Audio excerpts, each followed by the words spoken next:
Hello my beloved student, আশা করছি প্রত্যেকেই ভালো আছো। আমরা ক্লাস 12-এর ইউনিট 5 মেটালার্জি ডিসকাশন করছি লাস্ট কিছুদিন ধরে। আমাদের অলরেডি 3টে লেকচার ডিসকাশন হয়ে গেছে। Today we have lecture number 4। আমাদের লেকচার নাম্বার 3-তে we discussed Ellingham diagram in a beautiful manner considering thermodynamical approach. যারা দেখেছো তারা বুঝতে পেরেছো আশা করছি থার্মোডাইনামিক্স অ্যাপ্রোচ দিয়ে কীভাবে আমরা রিডিউসিং এজেন্ট সিলেক্ট করব, কীভাবে আমরা মিনিমাম টেম্পারেচার সিলেক্ট করব for the reduction of metal oxide. তার ডিটেল ডিসকাশন আমরা লেকচার 3 আগের ক্লাসে করেছি। যারা ক্লাস করোনি তারা আমাদের ইউটিউব চ্যানেলে IMI ক্লাসের সার্চ দিয়ে মেটালার্জিতে দেখবে। অলরেডি 3টে লেকচার ওখানে আপলোড হয়ে গেছে। আজকে 4 নম্বর লেকচার আপলোড হবে। 4 নম্বর লেকচারে বেসিক্যালি আমরা আজকে ডিসকাস করব extraction of iron and extraction of copper. So it's very interesting discussion. আমরা জানি প্রত্যেকেই যে iron is the most abundant or, rather iron is the most abundant metal in the earth crust. So that's why আয়রনের extraction খুব গুরুত্বপূর্ণ এবং খুব দরকারি। সো আয়রনের এক্সট্রাকশনে কেসে আমরা যে জিনিসগুলো ডিটেলে জানবো সেগুলো একটা একটা করে শুরু করা যাক উইদাউট ওয়েস্টিং টাইম।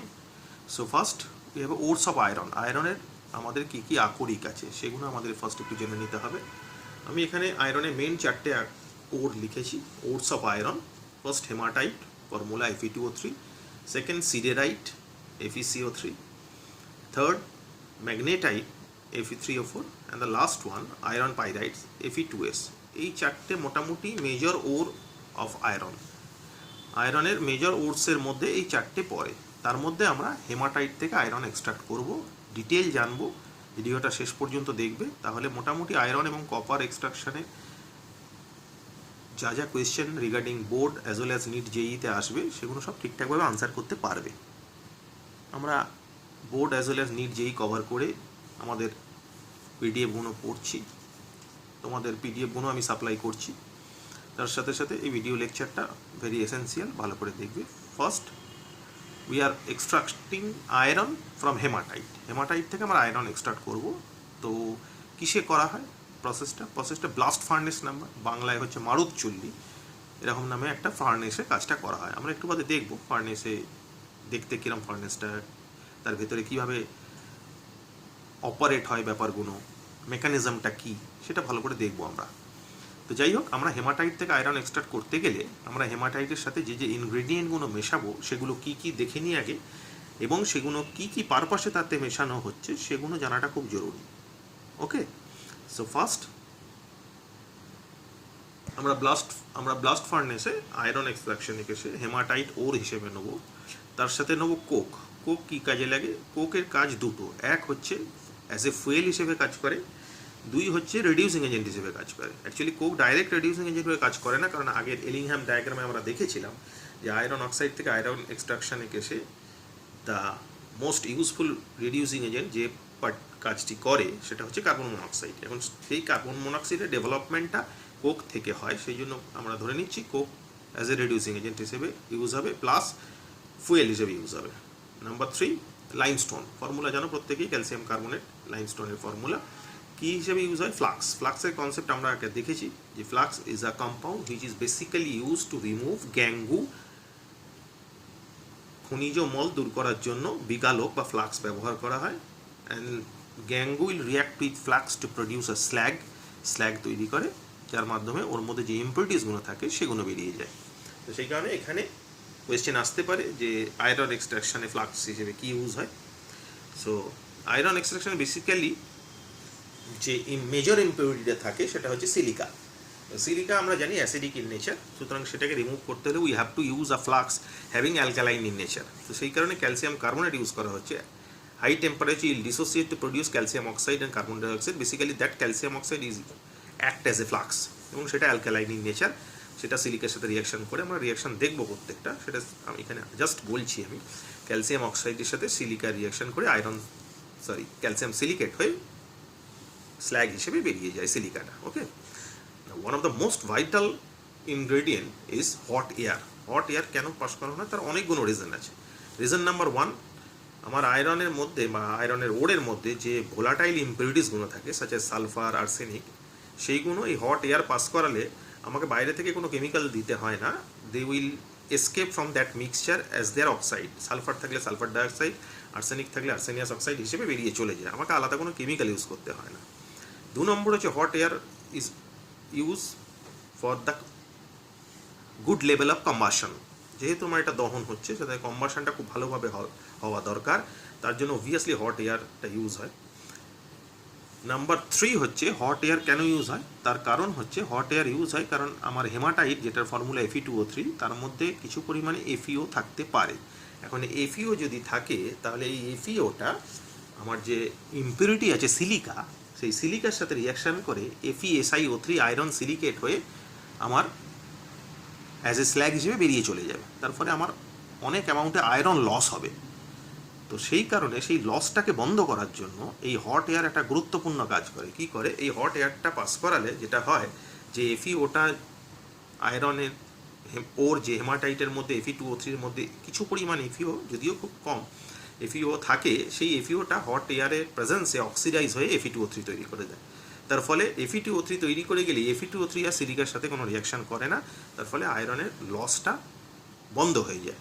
এটা খুব ভাইটাল পয়েন্ট, মনে রাখবে কিন্তু।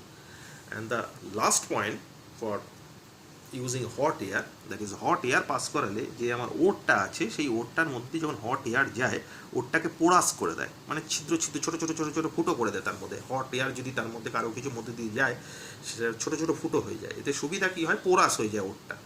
এই পোরাস হয়ে দেওয়ার জন্য সুবিধা যেটা, সেটা হচ্ছে যে যখন এবার ওর সাথে কেমিক্যালের রিয়াকশান হবে, সেই কেমিক্যালগুলো ওই পোর্সের মধ্যে দিয়ে একদম ওরের ভেতরে ঢুকে যাবে, দিয়ে পুরো ভেতর পর্যন্ত রিয়াকশান করবে। যদি পোরাস না হতো তাহলে বাইরের সারফেসে ওরের সাথে রিয়াকশান করতো, কিন্তু পোরাস হয়ে যাওয়ার জন্য দরুন ওরের ভেতরে কেমিক্যালগুলো ঢুকে গিয়ে রিয়াকশান করবে এবং আমার আয়রনের ইল্ড খুব কম সময়ে অনেকটা পাওয়া যাবে। তো সেই কারণের জন্য hot air is very vital factor বা vital component in the extraction of iron from hematite. So these are the 4 ingredient which is used for the extraction of iron, এবং কোনটা কেন ইউজ করা হলো, কি কারণে ইউজ করা হলো, তার ডিটেল ডিসকাশন করা হলো। এবার যেটা বলার সেটা হচ্ছে এই কাজগুলো যে জায়গায় হয় তার নাম হচ্ছে ব্লাস্ট ফার্নেস, মারুক চুল্লি। সেটা কীরকম দেখতে, আমরা NCERT পেজ নাম্বার 160-তে দেওয়া আছে, সেটা একবার দেখবো আমরা ব্লাস্ট ফার্নেসটা। Okay, this be the picture of blast furnace. এটা একটা ব্লাস্ট ফার্নেস, ওপরটা সরু, মাঝখানটা মোটা, তলাটা আবার সরু। ওকে, এখানে ডিফারেন্ট টেম্পারেচার রেঞ্জ আছে দেখতে পাচ্ছ। ন্যাচারালি তলা থেকে টেম্পারেচার রেঞ্জ বেশি, ওপরের দিকে যত উঠছি টেম্পারেচার রেঞ্জ কম। ওপরে যে কন্টেনারটা আছে, যেখানে আমি ওই 4টে ইনগ্রেডিয়েন্ট বললাম, ওর, লাইমস্টোন, কোক, এই মিক্সচারটা এই ওপর থেকে এর মধ্যে পাস করানো হয়। এবার এই পাস করতে গিয়ে এইখান থেকে যে বললাম ভোলাটাইল ইম্পিউরিটিসগুলো থাকে, যখন টেম্পারেচার আস্তে আস্তে বাড়তে শুরু করে, একদম তলায় greater than 2000 degree kelvin temperature, এবার উপর দিকে যত উঠছি টেম্পারেচার তত কমতে শুরু করছে। এই জায়গা থেকে কিন্তু ওই ভোলাটাইল ইম্পিউরিটিস যে গ্যাসগুলো আছে সেগুলো বেরিয়ে চলে যাবে। আর ইম্পর্টেন্ট জায়গা যে দুটো, সেটা হচ্ছে এই দুটো জায়গা, এইখান থেকে হট এয়ার পাস করানো হয়, যার ফলে এই জায়গাটা টেম্পারেচারটা অনেক বেশি, তারপর ওপর দিকে উঠতে থাকলে টেম্পারেচার কমতে শুরু করে। আর এইখান থেকে ওই mixture of limestone, or and Coke, সেটা এখান থেকে এর ভেতরে পড়তে শুরু করলেই যখনই টেম্পারেচার হাই টেম্পারেচারের কন্ট্যাক্টে আসবে, তখন ভোলাটাইল ইম্পিউরিটিসগুলো এখান থেকে আস্তে আস্তে বেরিয়ে চলে যাবে। আর এর ভেতরে বিভিন্ন স্টেজে রিয়াকশানসগুলো হবে, সেগুলো আমরা একটা একটা করে দেখব। হওয়ার পরে এই তলায় এই জায়গাটায় যেটা হবে সেটা হচ্ছে মোল্টেন স্ল্যাগ, যেটা বললাম যে স্ল্যাগটা মোল্টেন স্ল্যাগ, সেটা এখানে জমবে, সেটা এখান থেকে এদিকে বেরিয়ে যাবে। আর আয়রনটা তার তলায় জমবে, মানে স্ল্যাগের তলায় আয়রনটা জমবে, যে মোল্টেন আয়রন, সেটা এদিক থেকে এদিকে বেরিয়ে আসবে, এক্সট্রাক্ট করে নেবো, এটা পিগ আয়রন হিসেবে পাওয়া যাবে। আর এদিকে সলিড ওয়েস্ট হিসেবে আমার এই মোল্টেন স্ল্যাগটা পাওয়া যাবে। So this be the picture of blast furnace. এটা ব্লাস্ট ফার্নেসের পিকচার, ভালো করে দেখবে। এখন ফার্নেস থেকেও অনেক প্রশ্ন কিন্তু পরীক্ষায় আসছে। ওকে, So now we are discussing the different reactions in different range of temperature. বিভিন্ন তাপমাত্রার সেগমেন্টে বিভিন্ন ধরনের যে রিয়াকশনগুলো হয় আয়রনের সেটা একটু দেখব এবং তার ডিটেলিংগুলো একটু জানবো। Okay, so now we are discussing the temperature occur in blast furnace. Sorry, the reactions occur in blast furnace. So reactions occur in blast furnace. First আমি লো টেম্পারেচার থেকে হাই টেম্পারেচার দিকে যাব। অবভিয়াসলি ওপর থেকে যত আমি বললাম যে মিক্সচারটা উপর থেকে নিচের দিকে আসছে, তারপরে উপর থেকে রিয়াকশন শুরু হচ্ছে, তো উপর থেকে টেম্পারেচার নিচের দিকে যত যাচ্ছে টেম্পারেচার বাড়ছে, সেইভাবে আমরা দেখব। প্রথমে হচ্ছে range of temperature 500 kelvin to 800 kelvin. এই জোনটাকে বলা হয় জোন অফ রিডাকশন। কেন? তার কারণটা হচ্ছে এখানে দুটো কাজ হয়। এক হচ্ছে লাইমস্টোনটা ডিসোসিয়েট করে ক্যালসিয়াম অক্সাইডে কার্বন ডাইঅক্সাইড তৈরি করে, যে কার্বন ডাইঅক্সাইড আমি যে জায়গাটা দেখালাম যেখান দিয়ে বেরিয়ে চলে যাচ্ছে উপর থেকে উইথ ভোলাটাইল ইম্পিউরিটিস, সেটা আমি দেখালাম ব্লাস্ট ফার্নেসে। তারপরে যেটা বললাম why it is called zone of reduction, তার কারণ হচ্ছে কার্বন মনোক্সাইডটা এই হেমাটাইটকে কিন্তু প্রথমে ম্যাগনেসাইটে ট্রান্সফার করছে, তারপরে এই ম্যাগনেটাইটটা কিন্তু আবার কার্বন মনোক্সাইডের সাথে রিয়াকশন করে কিন্তু আয়রন অক্সাইড তৈরি করছে। এছাড়া ম্যাগনেটাইটটা কিন্তু কার্বন মনোক্সাইডের রিয়াকশন করে আয়রন তৈরি করছে। তার মানে অবভিয়াসলি অক্সিডেশন স্টেট এখানে বেশি ছিল, এখানে কম আছে, যার জন্য এটাকে বলা হচ্ছে জোন অফ রিডাকশন। এখানেও তাই, এখানে বেশি ছিল সেখান থেকে এখানে কমে এসছে, তার ফলে রিডাকশন হয়েছে। That's why we can say this is the zone which is known as zone of reduction in the range of temperature 500 kelvin to 800 kelvin. Okay, next আসছি আমরা next range of temperature, that is 900 kelvin to 1500 kelvin temperature, যেখানে এই iron oxide যেটা তৈরি হয়েছিল, that iron oxide will react with carbon monoxide to produce iron and carbon dioxide. আর again that carbon dioxide, produced carbon dioxide will react with coke to produce carbon monoxide, which is a main ingredient for the reduction of iron oxide to its corresponding metal. Okay, and this reaction occur in a zone which is known as zone of heat adsorption, কারণ এখানে যে রিয়াকশনটা হচ্ছে এই রিয়াকশনটা কিন্তু endothermic reaction. এখানে exact এই জায়গাটায় টেম্পারেচার হচ্ছে 1700 কেলভিন আর ডেল্টা ইজ পজিটিভ, মানে এখানে কিন্তু হিটটা অ্যাবজর্ব হচ্ছে। That's why it's a zone which is known as zone of heat adsorption. আর একটা যেটা সেটা বললাম যে ওপরে আমাদের এখানে যেটা লাইমস্টোন ডিসোসিয়েট করে যে ফ্লাক্সটা তৈরি করেছে, that is CaO, that flux with react with gangue, that is silica. আমি একটু আগেই ডিসকাশনে বললাম যে আয়রনের হেমাটাইট ওরের মধ্যে মেজর যে ইম্পিউরিটিস থাকে সেটা হচ্ছে silica. So we have to remove silica. সেই সিলিকাটাকে রিমুভ করার জন্য আমরা যে ফ্লাক্স ইউজ করি ক্যালসিয়াম কার্বনেট, সেটা প্রথমেই ডিসোসিয়েট করে ক্যালসিয়াম অক্সাইড তৈরি করে দিয়েছে, which is the main flux in this case. That flux which is alkaline in nature react with gangu which is acidic in nature to produce a slag, that is calcium silicate. এইটাকে বলা হয় zone of slug formation. এই জায়গাটাকে বলা হয়, যে জায়গাটা এই রিয়াকশনটা হয় সেটাকে বলা হয় জোন অফ স্ল্যাগ ফর্মেশন, যেখানে টেম্পারেচার কিন্তু 1123 কেলভিন। ওকে, নেক্সট যেটা আরও নিচে নামছি, যেখানে আমরা ফাইনাল টেম্পারেচার দেখলাম যে 2173 কেলভিন, নিয়ার অ্যাবাউট 2173 কেলভিন, যেখানে বার্নিং অফ কোক, অ্যাকচুয়ালি তলায় কোকটা বার্ন হয়। তলা থেকে যে ব্লাস্ট ফার্নেসে দেখালাম ছবিটা, এই ছবিটার তলায় যে হট এয়ারটা যাচ্ছে ওই জায়গা থেকে কোকটা বার্ন হতে শুরু করে। ওপরে তো মিক্সচারটা পড়ছেই, কোক প্লাস আমার ওর প্লাস লাইমস্টোন, আর তলায় যেখান থেকে হট এয়ারটা যাচ্ছে সেখানে কোক মিশিয়ে বার্ন করা হয়। So that zone is known as zone of combustion. Obviously বুঝতেই পারছি যে that is an exothermic reaction, যে কারণের জন্য হিট ডেভেলপ করে, ডেল্টা এইচ ইজ নেগেটিভ। তো সেইখানে কোক অক্সিজেনের সাথে রিয়েকশন করে কার্বন ডাইঅক্সাইড তৈরি করছে, আর আয়রন অক্সাইডের সাথে কার্বন রিয়েকশন করে আয়রন আর কার্বন মনোক্সাইড তৈরি করছে। ঠিক আছে, এই জায়গাটা জোন অফ কম্বাশনের রিয়াকশন। এছাড়া আমি যেটা বললাম কিছু ইম্পিউরিটিস থাকে after this type of reaction, কিছু ইম্পিউরিটিসের মধ্যে থেকে যায় যেটা রিমুভ করাটা প্রয়োজন, সেই জোন অফ ফিউশন সেটাকে বলে। This be the zone of fusion, যেখানে টেম্পারেচার 1423 কেলভিন টু 1675 কেলভিন, যেখানে ম্যাগনেসিয়াম, এগুলো স্মল ইম্পিউরিটিস, যেগুলো মেজর ইম্পিউরিটিসটা আমি বললাম silica, small amount of impurities যেগুলো, সেগুলো এইভাবে এখান থেকে কালেক্ট করা হয়। আয়রন ম্যাঙ্গানিজ অক্সাইড কার্বনের সাথে রিয়াকশন করে ম্যাঙ্গানিজ আর কার্বন মনোক্সাইড তৈরি করছে, সিলিকা রিয়াকশন করে সিলিকন আর কার্বন মনোক্সাইড তৈরি করছে, ফসফরাস পেন্টঅক্সাইড কার্বনের সাথে রিয়াকশন করে নিজে রেডিউস হয়ে ফসফরাস কার্বন মনোক্সাইড তৈরি করছে। This are the byproduct from obtained from extraction of iron from hematite ore. Okay, so প্রচণ্ড ইম্পর্টেন্ট জায়গা। প্রত্যেকটা স্টেজের রিয়াকশান, প্রতিটা স্টেজের টেম্পারেচার, প্রতিটা জোন কি নামে পরিচিত, সেখানে টেম্পারেচার কত, সেই জায়গায় কী রিয়াকশান হচ্ছে, এগুলো কিন্তু প্রচণ্ড ভাইটাল। এই রিলেটেড প্রচুর প্রশ্ন এখন আসছে board as well as NEET জেইতে। এই জায়গাগুলো ভালো করে দেখবে। এইখানে যে আয়রনটা পাওয়া গেল, সেই আয়রনটাকে আমরা পিগ আয়রন হিসেবে কনসিডার করব, যেটা আমি তোমাকে ব্লাস্ট ফার্নেসে তোমাদের ছবিতে দেখালাম। এবং পিগ আয়রনের এছাড়া কোনো, যে কথাটা বললেন পিগ আয়রন, তার মানে কি আয়রনের কোনো ভ্যারাইটি আছে? অবভিয়াসলি আছে। সেগুলো কি কি? সেগুলো হচ্ছে পিগ আয়রন, যার মধ্যে 4% কার্বন থাকে, বাকি থাকে সালফার, ফসফরাস, সিলিকন, ম্যাঙ্গানিজ, যেটা আমি দেখালাম এখানে। এই যে এখানে যে জিনিসগুলো তৈরি হচ্ছে, এগুলো তো আয়রনের সাথে মিক্স হয়ে থাকে। আর মেজর অ্যামাউন্ট থাকে আয়রন 91 থেকে 94%, আর এইগুলোর সাথে মিক্সড হয়ে থাকে, যার জন্য এর নাম পিগ আয়রন। আমি রিয়াকশানগুলো দেখালাম এখানে, যে কেন এগুলো কোথা থেকে এলো, কীভাবে এলো, তার করসপন্ডিং রিয়াকশানসগুলো কী কী।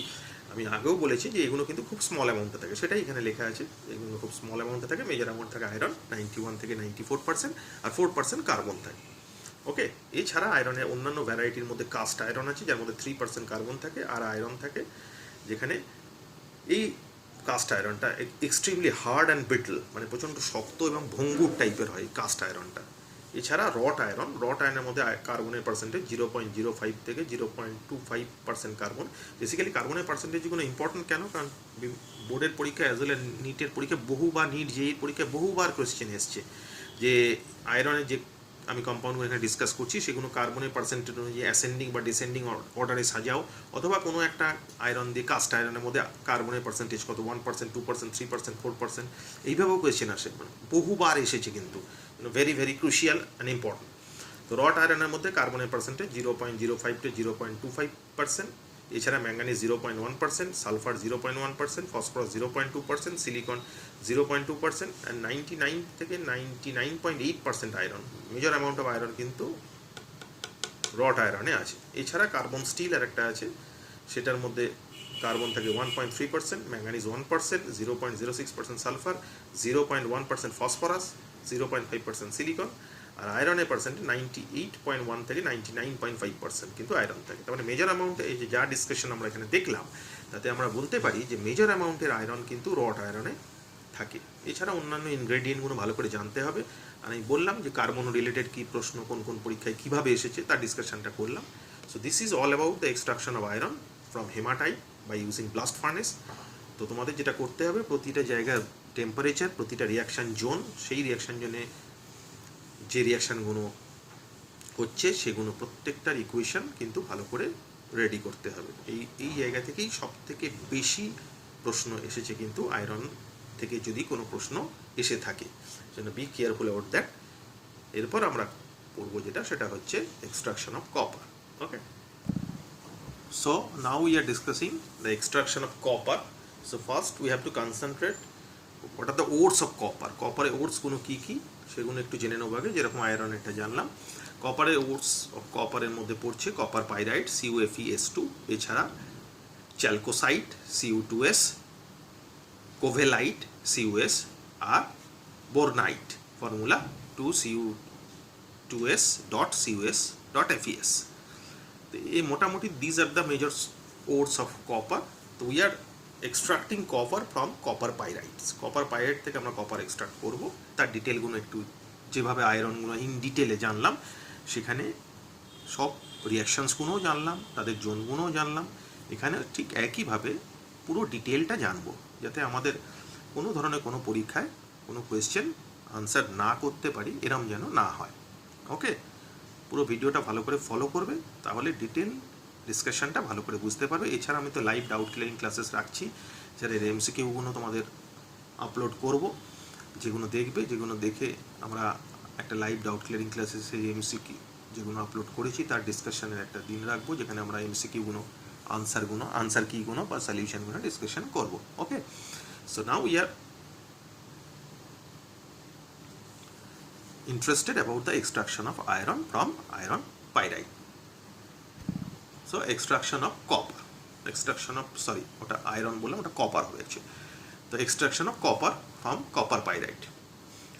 ওর obviously copper pyrite formula CuFeS2। আমরা কয়েকটা স্টেপে পুরো রিয়াকশনগুলো করেছি এবং ডিটেলে ডিসকাশন করেছি, ভালো করে শুনবে। প্রথমে যেটা করছে we have concentration process. Concentration আমরা আমাদের ফার্স্ট লেকচারে ডিসকাশন করেছিলাম। তার মধ্যে এখানে it's a sulphide or. Naturally আমরা বুঝতেই পারছি যে এখানে সালফাইড ওরের কেসে যে কনসেন্ট্রেশন প্রসেসটা এখানে অ্যাপ্লাই হবে, that is ফ্রোথ flotation process. ফ্রোথ flotation process আমরা ডিটেল ডিসকাশন করেছি, কী কী মেশানো হয়, কেন মেশানো হয়, কীভাবে কাজ হয়, কীভাবে অপারেট হয়, মেকানিজম কী, তার ডিটেল ডিসকাশন আমরা লেকচার 1-এ করেছি। যারা আমার ফলো করছো ক্লাসেসগুলো তারা আমাদের ইউটিউব চ্যানেল IMI ক্লাসেসে লেকচার 1-এ কিন্তু এই কনসেন্ট্রেশন, ফ্রোথ ফ্লোটেশন প্রসেস এবং বিভিন্ন এক্সট্রাকশন প্রসিডিওরগুলো ইন ডিটেলে পেয়ে যাবে, ওখানে দেখে নেবে, এখানে ডিসকাস করছি না। ফ্রোথ ফ্লোটেশন প্রসেস যেটা করা হয়, ওরের সাথে ওয়াটার মিশিয়ে তার মধ্যে পাইন অয়েল আর ইউক্যালিপটাস অয়েল, তার সাথে ক্রেজল আর সোডিয়াম জ্যান্থেট আর এয়ার মিশিয়ে এটাকে বাবল করে, সেই বাবল থেকে ওরটাকে কালেক্ট করে ড্রাই করা হয়, অ্যান্ড সেই ড্রাইড ওরটা is known as concentrated ore. First step হচ্ছে concentration by froth flotation method. Okay, এবার এই কনসেন্ট্রেটেড ওরটা নিয়ে আমরা রোস্টিং করব। রোস্টিং কোথায় করা হয়? এখানে কিন্তু যে রোস্টিংয়ের যে প্রসেসটা সেটা ব্লাস্ট ফার্নেসে করা হয় না আয়রনের মতো, এখানে করা হয় রিভারবেরেটরি ফার্নেস বা পরাবর্ত চুল্লিতে। সেটা দেখতে কিরম? দেখতে এইরকম। This be the picture of reverberatory furnace. এটা ইউজ করা হয়, ডিটেল ডিসকাশনটা দেখবে। এটা in short discussion NCERT page number 156-এ দেওয়া আছে, সেখানে রিভারবেরেটরি ফার্নেস সম্বন্ধে দেখতে পাবে। এছাড়া আমি তোমাদের আপলোড করে দেবো যে এর পুরো অ্যাকশন প্রসিডিওরটা, রিভারবেরেটরি ফার্নেস এবং ব্লাস্ট ফার্নেস কীভাবে অপারেট করছে, পুরো তার MP4 ভিডিও আমি তোমাদের আপলোড করে দেবো, সেখানে দেখতে পাবে যে ডিটেলটা একদম গ্রাফিক সমেত। ওকে, নেক্সট রোস্টিং হচ্ছে। রোস্টিং মানে আমরা আমাদের লেকচার 1-এ পড়েছি রোস্টিং ক্যালসিনেশন, লেকচার 2-তে পড়েছিলাম। লেকচার 1-এ আমরা কনসেন্ট্রেশন পড়েছিলাম, লেকচার 2-তে আমরা রোস্টিং ক্যালসিনেশন এই ডিটেলগুলো পড়েছিলাম। রোস্টিং জানি আমরা হাই টেম্পারেচারে অক্সিজেনের প্রেজেন্সে, লিমিটেড সাপ্লাই অফ এয়ারের প্রেজেন্সে মেটালিক ওরটাকে তার করসপন্ডিং অক্সাইডে ট্রান্সফার করতে হয়। তো এখানে এই অক্সাইডে ট্রান্সফার করার সঙ্গে সঙ্গে অনেকগুলো এক্সট্রা কাজ এখানে হয়ে যায়। সেগুলো কি? উইদাউট ইউজিং কেমিক্যাল আমার এর মধ্যে যে ভোলাটাইল ইম্পিউরিটিসগুলো থাকে সেগুলো রোস্টিংয়ের মাধ্যমে কিন্তু ভেপার বা গ্যাসেস হয়ে বেরিয়ে চলে যায়, যেগুলো আমাকে কোনো কেমিক্যাল ইউজ করে সেপারেট করার প্রয়োজন হয় না। সাথে সালফার থাকে, সালফার অক্সিজেনের সাথে রিয়েকশন করে সালফার ডাইঅক্সাইডে বেরিয়ে চলে যায়, আর্সেনিক থাকলে আর্সেনিয়াস অক্সাইডে বেরিয়ে চলে যায়, অ্যান্টিমনি থাকে, অ্যান্টিমনি থাকলে অ্যান্টিমনি অক্সাইড হয়ে বেরিয়ে চলে যায়। তার মানে these are the sulphur, arsenic and antimony, these are the volatile impurities. So এই ইম্পিউরিটিসগুলো এইভাবে রিমুভ হয়ে যায় অবভিয়াসলি ইকোনমিক্যাল ওয়েতে। এরপরে যেটা সেটা হচ্ছে আয়রন যে ওরটা আসছে বা আছে CU2S বা CuFeS2, তারা রোস্টিং হয়ে তৈরি করে CO2O। আর যদি CuFeS2 থাকে তাহলে রিয়াকশন করে CO2S plus FeS plus SO2, SO2টা এইভাবে বেরিয়ে চলে যায় এখান থেকে। এই মোল্টেন CO2S আর FeS এর এই মিক্সচারটাকে কিন্তু ম্যাটই বলা হয় বা ম্যাট বলা হয়। পরীক্ষা অনেক সময় প্রশ্ন এসছে হোয়াট ইজ ম্যাট বা ম্যাট ইজ বলে 4টে অপশান দেওয়া থাকে, কোনটা কী হবে ইম্পর্টেন্ট কিন্তু, ঠিক আছে। এই পুরো রিয়াকশানগুলো রিভারবেরেটরি ফার্নেসে কিন্তু হয়।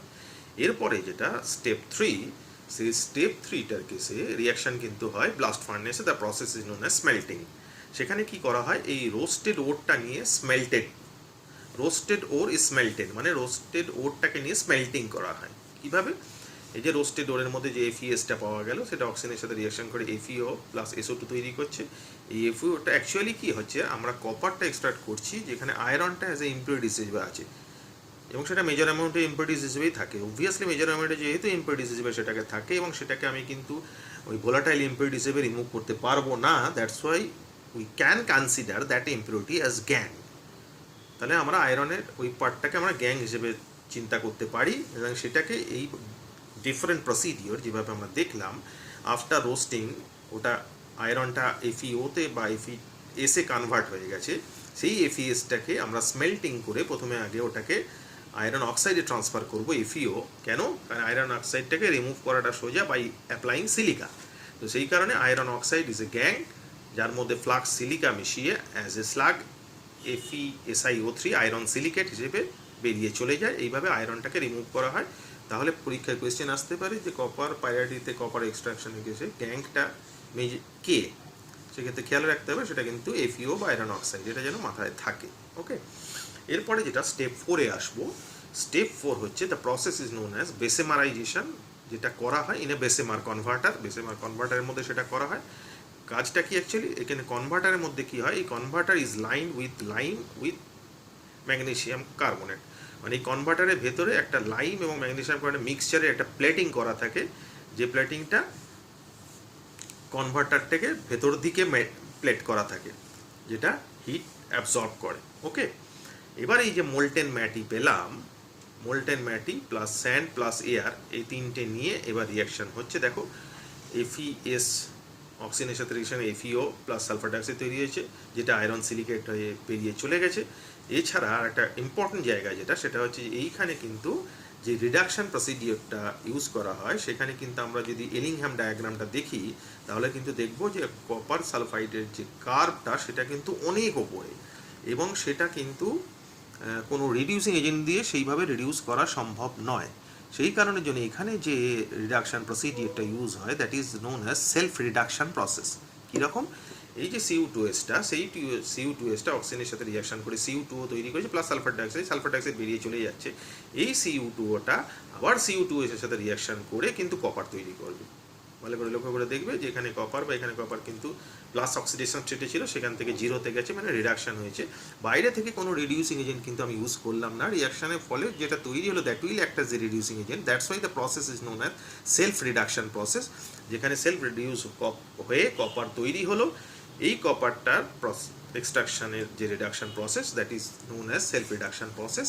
এবার আমি এখানে রিয়াকশানে যেটা দেখতে পাচ্ছি সেটা হচ্ছে কপারের সাথে কিন্তু সালফার ডাইঅক্সাইড গ্যাস বেরোচ্ছে। এটাতে প্রবলেম কি হয়, যে কপার যখন মেটালে মোল্টেন ফর্মে বেরিয়ে আসে, তার মধ্যে থেকে যখন সালফার ডাইঅক্সাইড গ্যাসটা বেরোয়, যে জায়গা থেকে সালফার ডাইঅক্সাইড এসকেপ করে, সেই জায়গাটায় যদি সালফার ডাইঅক্সাইড কোনোভাবে এসকেপ না করতে পারে, তাহলে সেই জায়গাটা অনেকটা ফুসকার মতো ফুলে ওঠে, এবং সেইখান থেকে যে কপারটা মানে মোল্টেন কপারটা কালেক্ট করে সেটাকে ঠান্ডা করে সলিডিফাই করা হয়, তখন ওই জায়গাগুলো ফুসকার মতো ওইভাবে ফুলে থাকে, because due to the trapped sulfur dioxide. So that's why that type of copper is known as blister copper. ফোস্কার মতো যেহেতু হয় সেই জন্য সেটাকে ব্লিস্টার কপার বলে, যার মধ্যে কপারের পিওরিটি কিন্তু 98% কপার পিওরিটি। ওকে, এছাড়া step 5 that is the refining. এর মধ্যেও কিছু ইম্পিউরিটিস থাকে কপারের মধ্যে, সেগুলোকে কীভাবে করা হয়, ইলেকট্রোলাইটিক রিফাইনিং করা হয়। অ্যানোড হিসেবে ইম্পিওর কপার নেওয়া হয়, বা ব্লিস্টার কপার যেটা আমি এখানে পেলাম ওটাকে অ্যানোড হিসেবে ট্রিট করা হয়, আর ক্যাথোডে পিওর কপার নেওয়া হয়, আর ইলেকট্রোলাইট হিসেবে কপার সালফেট আর সালফিউরিক অ্যাসিডের মিক্সচার নেওয়া হয়। এবার ইলেকট্রোলিসিস করা হয়। ইলেকট্রোলিসিস করলে কি হয়, ইম্পিওর কপার থেকে কপার বেরিয়ে এসে ক্যাথোডে পিওর কপারে আস্তে আস্তে ডিপোজিট হতে শুরু করে, এবং ক্যাথোডটা আস্তে আস্তে সারফেস এরিয়া বাড়তে শুরু করে, এবং পিওর কপারগুলো ক্যাথোডে জমতে শুরু করে। এইভাবে আমি পিউরিফিকেশান করতে পারি বা রিফাইনিং করতে পারি কপারে, যেটা ইম্পিওর কপার 98% ছিল সেখানে পার্সেন্টেজটা বেড়ে যায়। So pure copper is deposited at the cathode. এইভাবে টোটাল কপারের এক্সট্রাকশন করা হয়। সো পুরো ডিটেলগুলো ডিসকাশন করা হলো with all the detail temperature as well as corresponding রিয়াকশানসগুলো ভালো করে দেখবে। এখানে ম্যাটি কী, কোন কোন ফার্নেস ইউজ করা হচ্ছে, কোন কোন স্টেপে, সেখানে করসপন্ডিং রিয়াকশানসগুলো কী হচ্ছে, এগুলো ভালো করে দেখবে। So this is all about the extractions of copper. Okay, তাহলে আজকে আমরা ডিসকাশন করলাম আয়রনের এক্সট্রাকশন ইউজিং ব্লাস্ট ফার্নেস, কপারের extraction using reverberatory furnace, plus অন্যান্য ব্লাস্ট ফার্নেস বেসেমার কনভার্টারে ইউজ হয়েছে, কেন ইউজ হয়েছে, ভেতরকার যে ডিটেলগুলো বললাম সেগুলো ভালো করে মনে রাখবে। এই রিলেটেড যে যে বললাম সেগুলো থেকেই কিন্তু বেশি প্রশ্ন লাস্ট 5 ইয়ার্সে এসছে। মেটালার্জি থেকে আমি একটু আগের ডিসকাশনেও বলেছিলাম যে মেটালার্জি থেকে ইদানিংকালে প্রচুর প্রশ্ন আসছে। তো সেই কোয়েশ্চেনগুলো স্টাডি করে এই ডিটেলগুলো রেডি করা হয়েছে, এবং যার ডিটেলিংগুলো আমি তোমাদের সাথে ডিসকাস করলাম। আশা করছি প্রত্যেকেই বুঝতে পেরেছো। ভালো করে ভিডিওটা ভালো করে দেখবে বারবার, তাহলে কনসেপশনটা ক্লিয়ার হবে। ওকে, থ্যাংক ইউ।